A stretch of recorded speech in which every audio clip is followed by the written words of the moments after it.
Well, welcome back. Again, here's a picture of our textbooks just to keep us going. What we need to get into now, though, is the grammar, the language of JavaScript. If we know all the pieces, all the tools in our tool belt, then we can pull out the right tool to do the right job. Now, remember, JavaScript is interpreted, it's not compiled. It is case sensitive. When you're typing out JavaScript, it matters if you use upper or lowercase characters. In fact, I could say it again, JavaScript is case sensitive. If you spell out an uppercase word like dog, and it's not the same as a lowercase dog. They're completely, totally separate objects. So remember, JavaScript is case sensitive. It's easy to forget. Now, if you look at JavaScript statements, in English you might say things like change the color of a headline, calculate an age, move an image, hide a menu, alert, important message. All these things are kind of English. They're that pseudocode we were talking about earlier, and they translate into computer code after you've worked out the problem with pseudocode. And one of the things you might look at is the equivalence. As in English, you might use a sentence. In English, you might say, go ahead, make my day. In JavaScript, that sentence is called a statement. And that statement in JavaScript might be alert, in parentheses, go ahead, make my day. Now, JavaScript statements follow a pattern. They typically end with a semicolon, unlike an English sentence ends with a period. And technically speaking, you don't have to even put the semicolon there, but I'll mark it wrong, and a lot of people consider it wrong.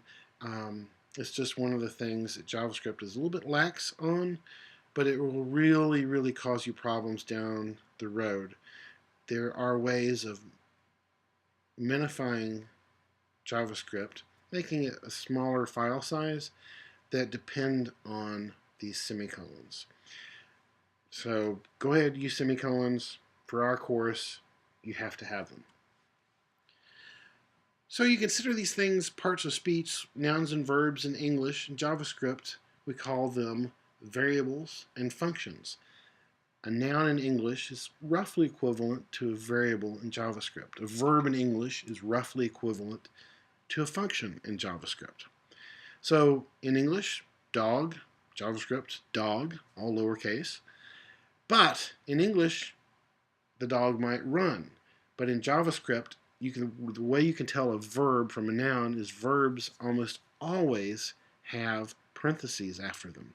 Or remember, JavaScript calls a verb a function. So a function always has these parentheses after that verb.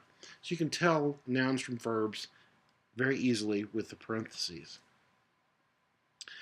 Now, a JavaScript statement, say, is just like a sentence in English. You usually will put one sentence per line, although you can break things up to make them easier to read. And I'll show you a little bit about that here. You can string a bunch of statements together and have a program. So here on this first statement or the first line, you have an alert that's going to pop up a dialog box. And then you have this kind of decision-making code that says if the day is made is true, say goodbye, else do something else. You're just trying to organize your code to make it a little bit easier to read. And one of the things you can also do is realize that JavaScript, as far as white space goes, is insensitive. So you can put as much spaces as you want, anywhere you want, to make it easier to read. Now that doesn't apply for content, which is inside quotes, and a lot of times those are called strings or string literals. But inside the quotes, spaces are honored. But in the code part, in the JavaScript, spaces generally don't matter a whole lot. Now there are different types of data, and the three most common we're going to be working with this term are numbers. I hope you know what a number is. JavaScript does not care what kind of number. Some programming languages care a great deal on what type of number they're dealing with. There's integers, there's whole numbers, there's decimals, all sorts of things that are broken down in other programming languages, but JavaScript just does not care. They're all numbers. Strings of characters or strings of symbols or strings of glyphs are basically characters within quotes. They are called string literals or strings, and they're just basically literal text that you're trying to work with. Depending on how you look at it and what language you're coming from, if you're coming from a non-Roman language like Chinese or whatever, there are more symbols than letters, but they could be anything within the quotes. They're string literals. Booleans is another type of data, a third type of data, and Booleans, when you look at data, are either true or false. And true and false in this sense is the value. It's sort of like a number 1 or number 2. It's what the value of the Boolean is. It's generally used when you want to answer a question. So if you want to go see a movie on Friday night, you might use a Boolean for true or false when you're trying to answer a question. A couple other types of data are dates and arrays. We'll play with those a little bit. Dates a little bit later, arrays pretty quickly, and several other different types of objects, but those are the big ones that we're going to be dealing with. Now, variables are just like electronic buckets. They hold stuff. They hold all these kinds of types of data. Variables store data, such as numbers and strings and booleans. You could put any of those in a variable. It's just a bucket. It's a bucket that can hold stuff, and you put stuff in the bucket, you take stuff out of the bucket. You can even empty the bucket. You can change what's in the bucket, but it's still a bucket. That's all a variable is. It's a container, a holder of data. And if you recall from a moment ago, the different types of data are like strings or numbers or booleans that variables can hold.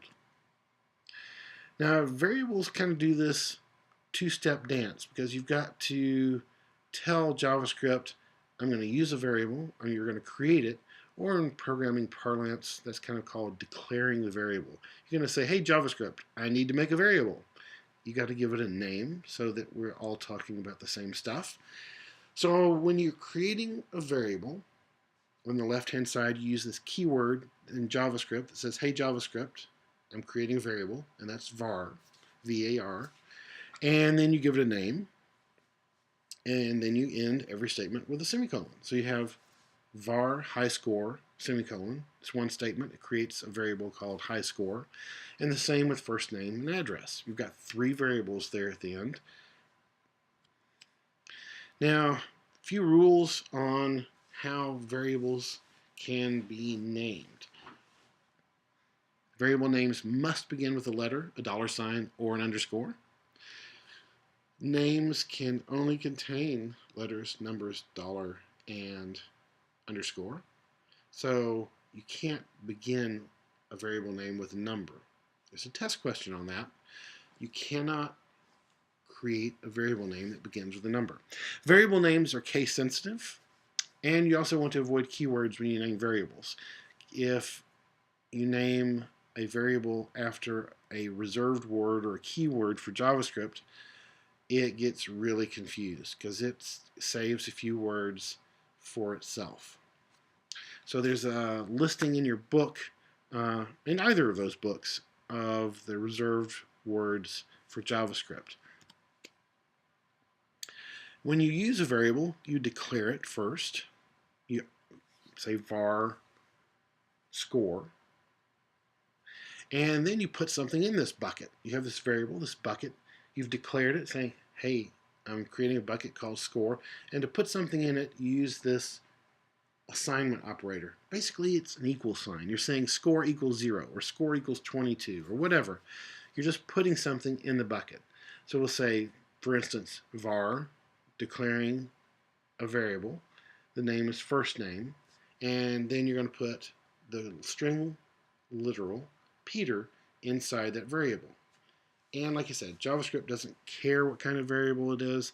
It just puts whatever is on the right-hand side into what's on the left-hand side. It's assigning a value to that variable or putting something into the bucket. You can put a number 22 into an age variable. You can put true as a Boolean into a variable is superhero. So again, variables are just buckets, and to put something in them, you assign a value to them. You assign the value with an equal sign. Another chart from one of the textbooks talks about spaces and how you can use them to make your code more readable.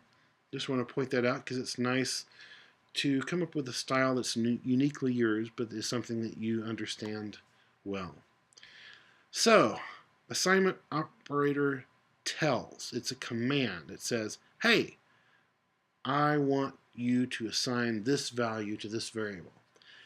Now there's another place in JavaScript where you want to ask a question and you use two equal signs. So you're going to have to keep these apart in your mind and get used to using the single equal sign when you want to tell something. I want to tell a variable x that it's equal to 10. But in other places, we're going to use two equal signs. That's basically like asking a question. Is this equal to that? So kind of keep those separate in your mind. We'll get to the question part in asking questions in JavaScript next week. This week, we're just going to tell. We're going to command. So for instance, you want a plus b to be assigned to the variable result.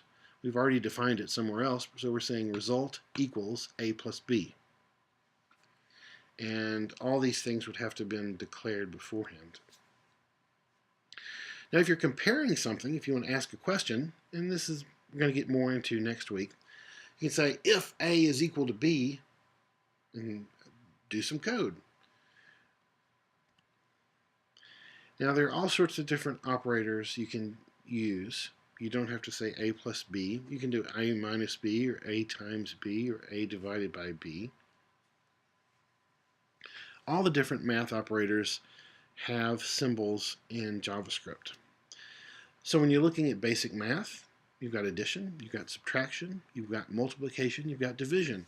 And you can use these symbols to assign values to a variable. Say, for instance, you've got a variable of price. It's got a value of 10. You got a variable of items ordered with a value of 15.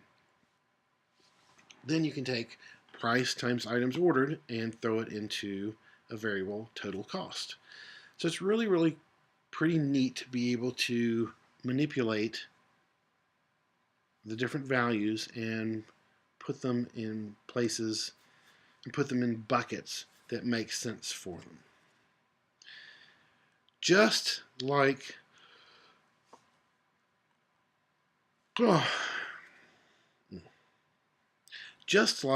math, all of these operations have an order. Multiplication, division come first. Addition and subtraction come next. There are some other operators we haven't covered well yet that have their place in this, but just remember multiplication and division come first. Addition and subtraction come next. It's probably going to be a test question. And anything in parentheses is always done before any multiplication and division.